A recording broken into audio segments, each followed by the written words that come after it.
अगर आपने हमारे चैनल को सब्सक्राइब नहीं किया है तो चैनल को सब्सक्राइब करने के साथ साथ इस बेल आइकन को प्रेस करें ताकि आप देख पाएं हमारी वीडियोस सबसे पहले।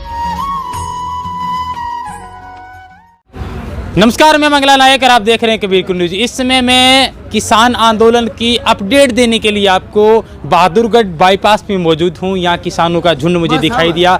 दरअसल कहानी और किस्से महज कागजों में सिमट कर नहीं रहते, एक इतिहास गवाह होता है। कहा जाता है कि पकी फसल को देखकर गर्बियों मत किसान, अभी जोले बहुत है घर आले तब जान। ये प्रसिद्ध कवि ने कहा था कि किसान के सर पर हमेशा के लिए वो वजन रहता है जो वो अपने आप में उम्मीद भी नहीं करता।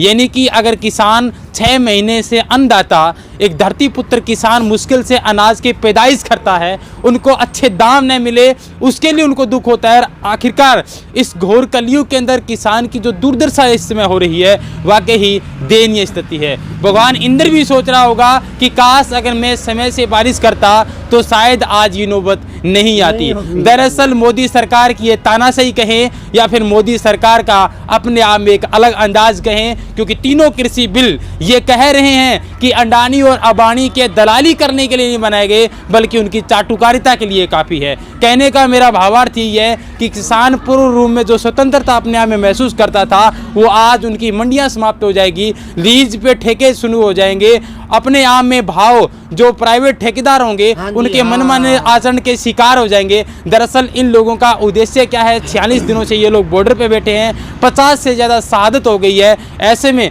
किसान भाई, आप सब लोगों को पता है, हम भी एक किसान के पुत्र हैं, कि कितनी मेहनत करने के बाद उनको एक अनाज घर पे लाने के लिए सुअवसर प्राप्त होता है। आपका शुभ नाम क्या है?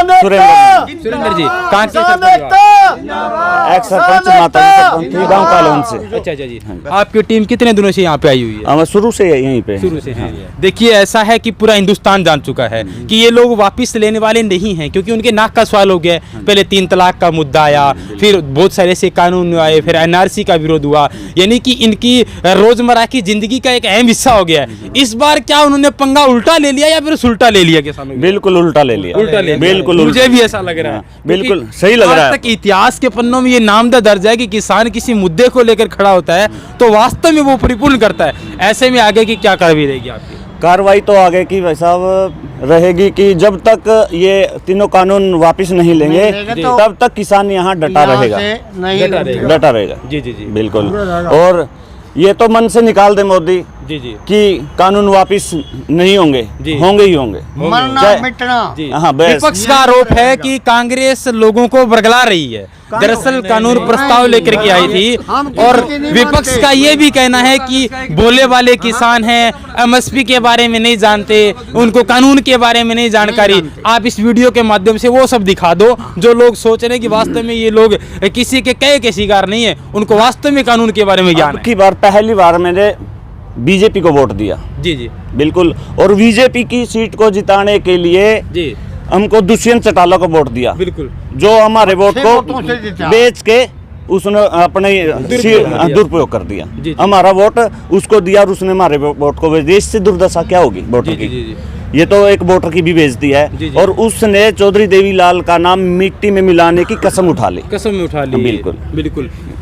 आपसे मैं एक बात जानना चाहता हूं कि लोगों के मन में यही सवाल है कि कानून के बारे में इनको जानकारी नहीं है, तो कोई ऐसी 2 बात हमारे दर्शकों को बताओ जिसके बारे में आपको पूरा नॉलेज हो कि भाई ये कानून यहाँ गलत है, यहाँ आम आदमी को फायदा होना चाहिए। एक बात बताओ। ऐसा है, कानून के अंदर 8वें अध्याय में ये लिखा हुआ है कि कोई भी कंपनी किसान की जमीन के ऊपर अपना प्रोडक्शन करने के लिए वहाँ अपना बिल्डिंग यानी अपना रॉ मटेरियल तैयार करने वहाँ अपना लोन लेकर के किसान की जमीन के ऊपर लोन लेकर के वो अपना वहाँ पे उद्योग धंधा छेड़ सकते हैं और प्रोडक्ट वहाँ बनाएगी। यदि वहाँ उसको लॉस रहा तो वह छोड़ के चली जाएगी। एमएसपी कोई गारंटेड नहीं है। एमएसपी को तो छोड़ो, वो कर्ज जो उसने लिया है वो 10 लाख का लगाएगी यूनिट, वहाँ पे 1 करोड़ रुपए का उस पे लोन लेगी, वो उसको वहाँ पे छोड़ के चली जाएगी और वो उसका लोन है किसान के सिर पर रहेगा, वो किसान कैसे भरेगा? जी, ये हुई ना बात। लोगों के मन में ये सवाल था किसान को पता एमएसपी क्या चीज है, व्हाट इज द एमएसपी,